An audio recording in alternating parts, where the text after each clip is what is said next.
এই নির্বাচনটা কেন গুরুত্বপূর্ণ তার কারণ আমরা সম্প্রতি দেখেছি বাংলাদেশে যখন একের পর এক আওয়ামী লীগ নেতা কর্মীদেরকে গ্রেপ্তার করা হয়, তাদের উপর আক্রমণ করা হয়, সেইখানে দাঁড়িয়ে কিন্তু কোনো আইনজীবী তাদের হয়ে সওয়াল করতে দাঁড়াতে পারছিলেন না। আর এবং সনাতনী প্রতিবাদী সাধু চিন্ময় কৃষ্ণ দাসের ক্ষেত্রে তো পাওয়াই যাচ্ছিল না, আইনজীবীকে দাঁড়াতেও পারছিলেন না, তারা আক্রান্তও হয়েছিলেন। আর সেই জায়গায় দাঁড়িয়ে দেশের কাঠামোকে ধরে রাখার জন্য যে প্রধান বিচার ব্যবস্থা, সেই বিচার ব্যবস্থাকে যারা এগিয়ে নিয়ে চলেন আইনজীবী, তাদের নির্বাচনে আওয়ামী লীগের জয়, আওয়ামী লীগ সমর্থিত প্রার্থীদের জয়, মনোভাবাপন্ন প্রার্থীদের জয়, সেই ক্ষেত্রে তো এটা সত্যি একটা বিরাট বার্তা।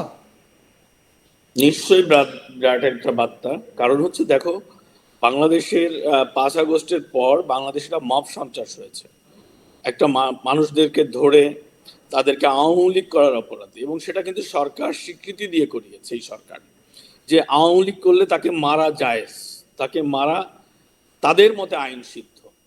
মানুষের বিচারের যে জায়গাটি, সেই জায়গাটি কিন্তু এরা ক্ষমতা এসেই নষ্ট করে দিয়েছিল। তারা ছাত্র জনতার নামে লোকজনকে আটকিয়ে পিটিয়ে হত্যা করেছে, পিটিয়ে পুলিশে দিয়েছে, নির্যাতন নিপীড়ন করেছে, এবং মানে যা ইচ্ছা তাই করেছে তারা। সেই পরিস্থিতিতে দাঁড়িয়ে দেশের মানুষের কথা বলার পরিবেশ ছিল না। কিন্তু দিন যত যাচ্ছে পরিবেশ তত ফিরে আসছে। আওয়ামী লীগ সংগঠিত হচ্ছে, সাধারণ মানুষের বিভ্রান্তির জাল থেকে বেরিয়ে এসছে। এই আওয়ামী লীগ জনতার যে সুসম্পর্কটি, ছাত্র জনতা আওয়ামী লীগ, তাদের যে একটা কম্বিনেশন এখন তৈরি হচ্ছে, পলিটিক্যাল কম্বিনেশন, সেটা কিন্তু এখন প্রতীয়মান। দেখো, আজকে বাংলাদেশে এই মুহূর্তে তোমার সঙ্গে যখন কথা বলছি, তখন বাংলাদেশের 3টি জায়গায় বিক্ষোভ হচ্ছে। ঢাকার শহরে, ঢাকা সিটিতে একটি বিক্ষোভ হচ্ছে, তোমার তিতুমির কলেজ, যে কলেজটিকে বিশ্ববিদ্যালয় করার দাবিতে একটি বিক্ষোভ হচ্ছে। আরেকটি বিক্ষোভ হচ্ছে যারা এই আগস্ট আন্দোলনে, যাদের হাত পা ভেঙে গেছে, গুলি লেগেছিল, সেই আহতরা বাংলাদেশের যে প্রধান পঙ্গু হসপিটাল, তার সামনে রাস্তা অবরোধ করে শুয়ে বসে অবরোধ করছে। আরেকটি অবরোধ হচ্ছে একটি সংগঠনের ব্যানারে, ইনসাফ বাংলাদেশ নামে এরকম একটা সংগঠনের ব্যানারে। টোটাল ঢাকা শহরটা হচ্ছে ক্লবস আন্দোলনের কারণে। তিতুমির কলেজ, এই যে ছাত্র আন্দোলন, কথিত ছাত্র বিপ্লবের যে আন্দোলন, এটিতে কিন্তু তারা একটা বড় স্টক হোল্ডার। এই কলেজটি তাদের স্টুডেন্টরা ব্যাপক ভূমিকা রেখেছিল। এখন তাদের দাবি এটিকে বিশ্ববিদ্যালয় করায়, তাদের কলেজটিকে, কিন্তু সরকার সেদিকে কান দিচ্ছে না। দ্যাটস ওয়াই আজকে তারা প্রতিবাদী হয়ে রাস্তায় নেমেছে, এবং সাধারণ মানুষ তাদের সাথে সংযুক্ত হয়েছে। বিমানবন্দর থেকে পুরো মতিঝিলগামী, মানে ঢাকার মেইন যে রাস্তাটা, এটা কিন্তু এখন বন্ধ আছে।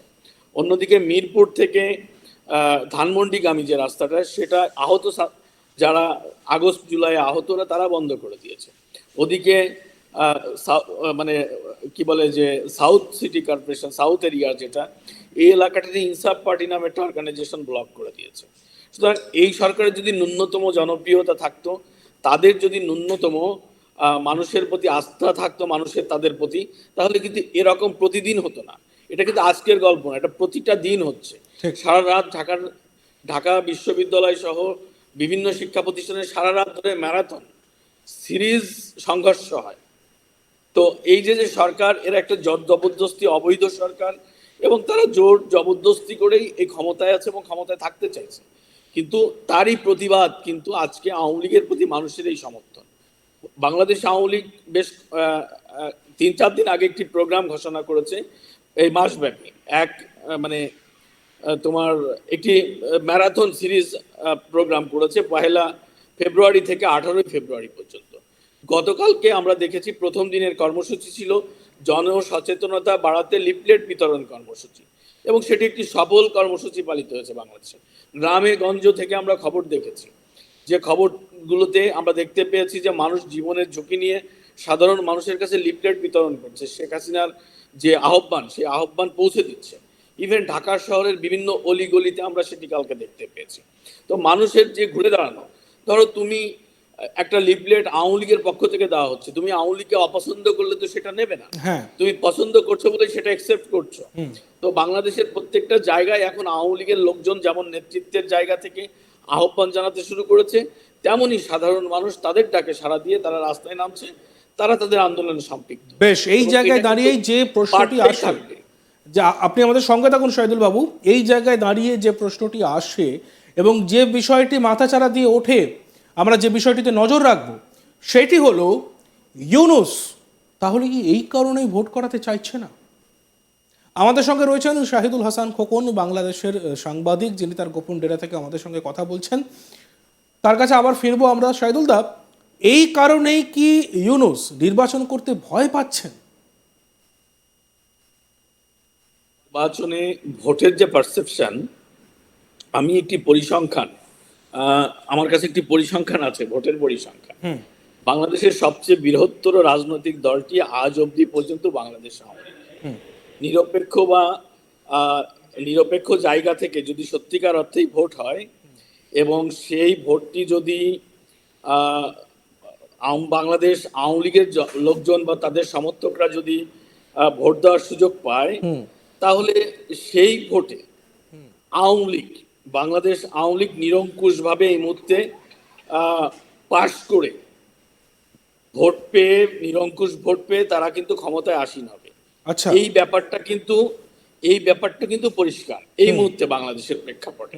ইভেন যারা বিরোধী দল বাংলাদেশে, অন্য যে বিরোধী, এখন তো সরকার যেহেতু এই সরকারের যিনি মুখপাত্র শফিক আলম, প্রধান উপদেষ্টার যিনি প্রেস সেক্রেটারি, তিনি কিন্তু বলেছেন যে এটি রাজনৈতিক সরকার। তার মানে ছাত্র আন্দোলন একটি রাজনৈতিক পার্ট, তাদের সরকার, তো তাদের মানে তারা ক্ষমতাসীন সরকার।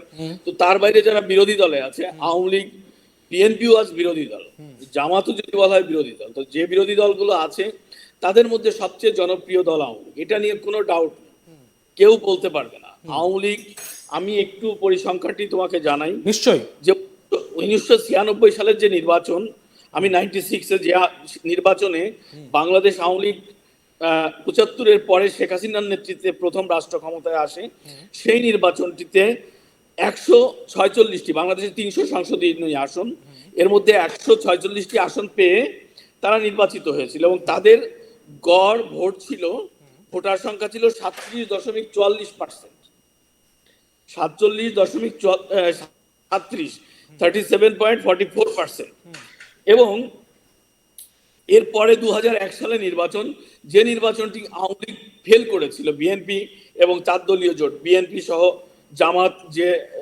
জামাত যেটাতে পাস করেছিল, সরকার ক্ষমতা করছিল, সেটাতে আওয়ামী লীগ অনলি 62 আসন পেয়েছিল 300-এর মধ্যে। কিন্তু মজার ব্যাপার কি জানো, সেই নির্বাচনে আওয়ামী লীগের ভোট ছিল 40.2%, 40.2%, এবং সেটা বিরোধী দল 62 আসন। হ্যাঁ, 62 আসন। এবং বিরোধী দলের পক্ষ থেকে যে ব্যাপারটি বারবার অভিযোগ করা হয় যে 2008 সালের পরে বাংলাদেশে কোনো সুষ্ঠু নির্বাচন হয়নি, গ্রহণযোগ্য নির্বাচন হয়। 2008 সালের নির্বাচনের ফলাফলে যেখানে আওয়ামী লীগ 230টি আসনে জয়লাভ করেছিল, সেখানে আওয়ামী লীগ সহ তাদের মৈত্রী জোট, তাদের যে সমমনা রাজনৈতিক দল, তাদের যে জোট, সেই সমমনা 14 দল বলা হতো তখন, তাদের ভোট ছিল 49%।